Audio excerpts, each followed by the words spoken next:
దేవుని పరిశుద్ధ నామంలో మరొకసారి మీ అందరికీ శుభాలు తెలియజేసుకుంటున్నాను. వాక్యం కోసం కనిపెడుతున్నారు కదా. ఈరోజు దేవుడు మనకు అనుగ్రహించిన వాక్య భాగాన్ని చూసుకుందాం.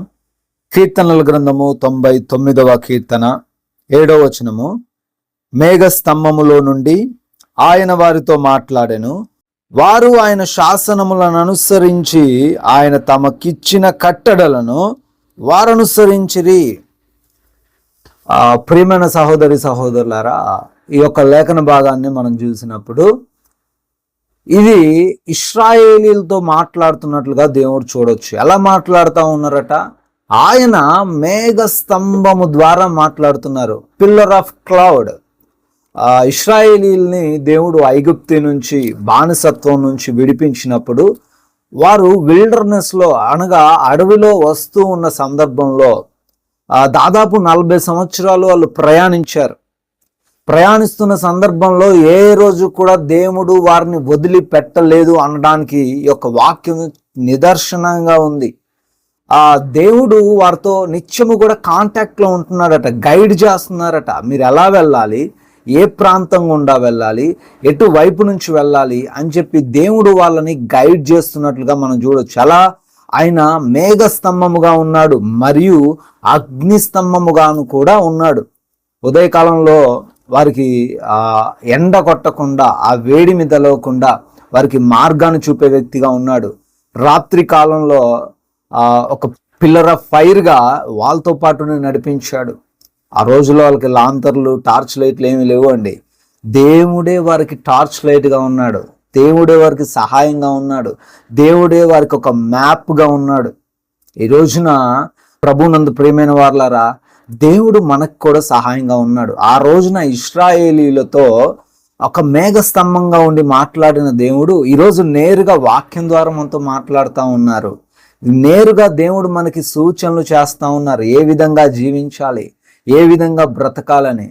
లేఖనాల్లో మనం చూస్తే వాళ్ళు దేవుడు చెప్పిన మాటల్ని తూచ తప్పకుండా పాటించారట. ఆయన పెట్టిన నిబంధనలన్నిటినీ కూడా గైకొన్నారు అని రాయబడి ఉంది. సో వాళ్ళు ఆ విధంగా నడవబట్టే దాదాపు 40 సంవత్సరాల వాళ్ళ యొక్క ప్రయాణంలో వారు వేసుకున్నటువంటి చెప్పులు, వారు ధరించినటువంటి ఆ దుస్తులు ఏవి కూడా పాతబడిపోలేదు, పెళ్ళగింపబడలేదని వాక్యం సెలవిస్తుంది. Hallelujah. What a great God. Today we have that God also. ఈ రోజున కూడా ఆ దేవుడు మనతోనే ఉన్నాడు. ఆ రోజున ఇచ్చిన నిబంధనలు పాతవండి, ఇప్పుడు అవి చల్లవండి అనుకోవడానికి లేదు. దేవుడు ఎప్పుడు ఏది చెప్పినా అది మన మంచి కోసమే చెప్తాడు. వాళ్ళని నడిపించి, గైడెన్స్ ఇచ్చి, ఆయన ప్రేమ చూపించి, నేనున్నాను, మీరు భయపడకండి, క్షేమంగా వెళ్ళండి అని నిత్యము కూడా దేవుడు వారితోని మేఘస్తంభంలో నుంచి మాట్లాడుతూ ఉన్నారు. ఈ రోజున లేఖనాలు సెలవిస్తున్నాయి, వాక్యము శరీరధారి అయి కృపాసత్య సంపూర్ణుడిగా మన మధ్య నివసిస్తూ ఉన్నాడు అని. లేఖనాలు, యేసయ్య లేఖనాల ద్వారా మనతో వచ్చాడు, మాట్లాడాడు. ఈ రోజున ప్రతిరోజు మనకి వాక్యం అందించబడుతుందంటే దేవుడు ఏదో మాట్లాడతాడు, దేవుడు ఏదో సూచనలు చేస్తాడని మనం అందరం కూడా వాక్యాన్ని వింటాము, చదువుకుంటాము. ఈ రోజున వాక్యాన్ని విని దాన్ని అనుసరించినట్లయితే మనం కూడా ఇశ్రాయేలు వాళ్ళ క్షేమంగా వెళ్ళగలుగుతామండి. దేవుని మాటలను ఎప్పుడు కూడా తృణీకరించకండి. మనుషులు మనకి ఎన్నో సలహాలు ఇస్తూ ఉంటారు.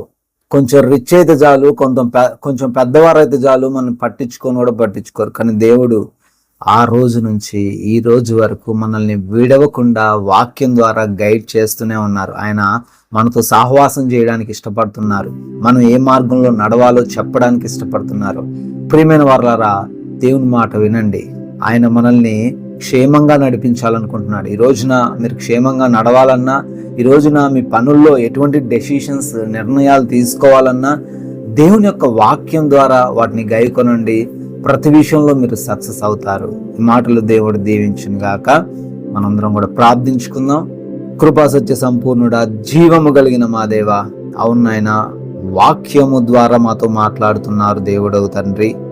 ఆ రోజున ఇశ్రాయేలీలతో మేఘ స్తంభంలో ఉండి మాట్లాడారు, కానీ ఈరోజు నేరుగా వాక్యం ద్వారా మాతో మాట్లాడుతున్నారు. అయా, మీరే వాక్యం ద్వారా మాట్లాడుతున్నారని మేము తెలుసుకొని మీరు విధించిన కట్టడలను, మీరు చెప్తున్న మాటలను అనుసరించు జీవించగలిగిన భాగ్యం దయచేయండి. మేము కూడా ఈ జీవిత ప్రయాణంలో, ఈ లోక ప్రయాణంలో అయా ఎటువంటి సమస్యల్లో ఇబ్బందుల్లో చిక్కుపడకుండా సురక్షితంగా క్షేమంగా ప్రయాణించుటకు కృప దయచేయమని అడుగుతున్నాం ప్రభువా. ఈ సమయంలో ప్రార్థనలో ఏకీభవిస్తున్న ప్రతి ఒక్కరిని బట్టి కూడా జ్ఞాపకం చేసుకుంటున్నాం తండ్రి. నమ్మిన వారిని ఏ రోజు కూడా విడిచిపెట్టే దేవుడవు కాదు నాయనా. మీకు స్తుతులు ప్రభువా. వారందరూ కూడా మీ ఆశ కలిగి మీకు ప్రార్థన చేస్తుండగా వారి అనారోగ్య సమస్యల నుంచి, వారి ఆర్థిక ఇబ్బందుల నుంచి, వారికి ఉన్నటువంటి ఆయా కుటుంబ పరమైన సమస్యల నుంచి విడుదల దయచేయండి. సంపూర్ణ ఆరోగ్యం వారందరికీ అనుగ్రహించండి. ఆయా ప్రతి బిడ్డ ప్రయాణాల్లో కూడా ఈ రోజంతను మీ యొక్క క్షేమాన్ని దయచేయమని, వారు తలంచిన ప్రతి పనిలోనూ తండ్రి విజయాన్ని అనుగ్రహించమని అడుగుతున్నాం ప్రభువా. అదేవిధంగా తండ్రి ఈ రోజున వాక్యాన్ని గైకొని అపవాది చెరల్లో నుంచి, అపవాది ఉచ్చుల్లో నుంచి తప్పించుకొని తండ్రి బిడ్డలు జీవించుటకు మీ కృపా సహాయమును అనుగ్రహించమని పరిశుద్ధుడైన యేసుక్రీస్తు వారి అత్యున్నతమైన నామంలో ఈ ప్రార్థన అడుగుతున్నాం తండ్రి, ఆమేన్. మొదటిసారిగా ఈ ఛానల్ని చూస్తున్నట్లయితే సబ్స్క్రైబ్ చేయండి. వీడియోలు నోటిఫికేషన్ రూపంలో పొందడం కొరకు బెల్ బటన్ని ప్రెస్